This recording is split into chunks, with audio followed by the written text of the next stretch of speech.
I knew a man that changed the world. Well, the world that I know.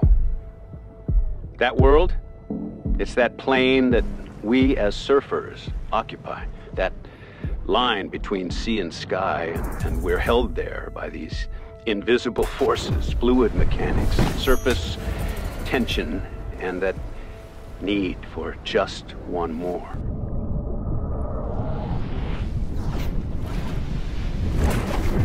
It binds us with a flat lock stitch. And it's that zone, that fluid seam between the ocean and the mountains. It's in those wild margins between high and low that we exist.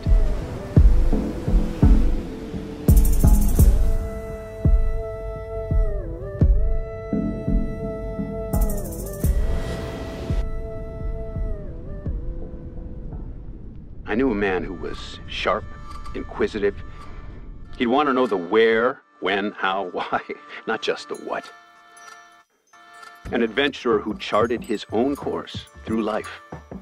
Like those Wednesday night sailing races in Santa Cruz when he'd cut across the kelp beds off Black's Point looking for that edge. But how do you map a man's life? How do you know him?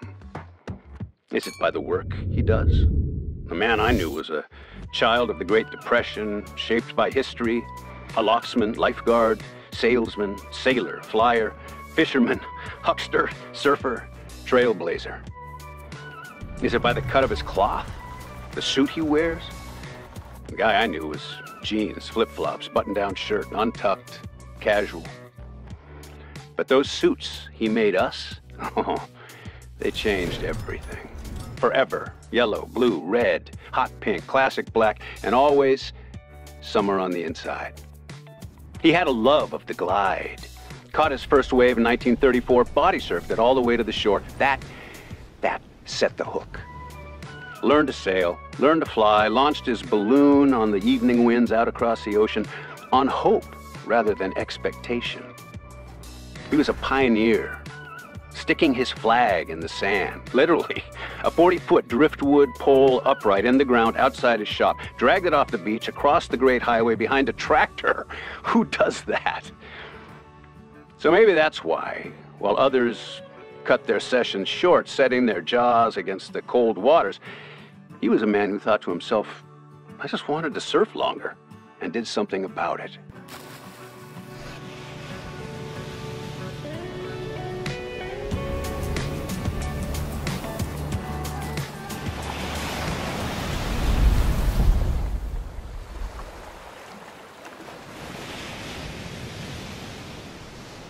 In the great American tradition, he built a business, put the family name on it, on a t-shirt, on a balloon, on a boat, on a spinnaker, on a team. He could see a future where others didn't. You're gonna sell to 5 guys on the beach, they'd say. Surf shop? What did that even mean then? It wasn't just a place, it was family. And family was everything to him. And it was surf mat, San Francisco, fins, wooden boards, not open every day, he was busy making a living. Then Santa Cruz, full-time, Boys Town, board hire, skateboards, home-blown surf talk, his kids running around like balls of energy, riders, wetsuits, culture, innovation. It was the whole deal. Still is, globally. He was a man who'd look you in the eye, speak clearly, and he'd give you his full attention. But he'd be drawn to the view, the point, a set, the surfers pausing mid-sentence to comment on a wave well-ridden. Then he'd be back, not missing a beat. He was a husband, father, grandfather, surfer. He was a maverick with a Zen garden and a Jaguar sports car. He viewed the world through a telescope rather than binoculars. Does that change your perspective? He'd warm up for the day on his full-size trampoline, checking the surf from his porthole, seeing which way the wind was blowing. You don't fight life. Rather work with what life brings. That was his philosophy. See where it takes you. Wipe out, capsize, ditching the kelp beds, okay. But come up laughing. What can you take from it, improve on? What did you learn? He was all about detail. Drop by with Sam and he'd want to know where in the bay you'd caught it, how many you'd hooked, how deep. The 3 most important things in life: surf, surf, and surf. And he never lost that connection to the water. His house overlooked the point, and the high tide washed beneath it. He'd paddle out and float. New ideas, new designs, new concepts. A rubber philosopher. His ethos? Life is good. And if you love life and love being in the ocean, why wouldn't you want to take care of it? The ocean is alive. It was just a natural extension for him. That was his Odyssey, his sea Odyssey.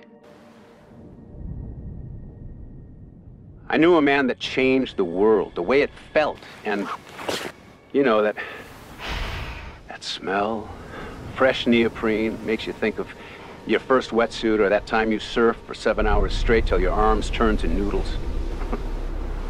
And what is it about that sound? It's kind of like a drum roll. It's anticipation, commitment, first in, last out. Taking off the leash, it's like the exclamation point, done. These are the sounds that punctuate what we do. They make me think of him. A man that, damn it, did it first.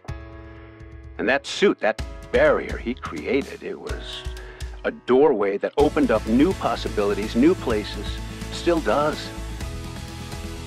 He stretched the realms of possibility, taking us with him, thinking, what if? Why not? Let's go.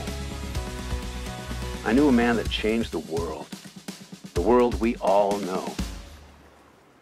I knew Jack O Neill. I used to work downtown in San Francisco, and it would get so screwed up, I'd come out and I'd jump in the ocean and I'd feel all right again. You just get one wave and everything's okay.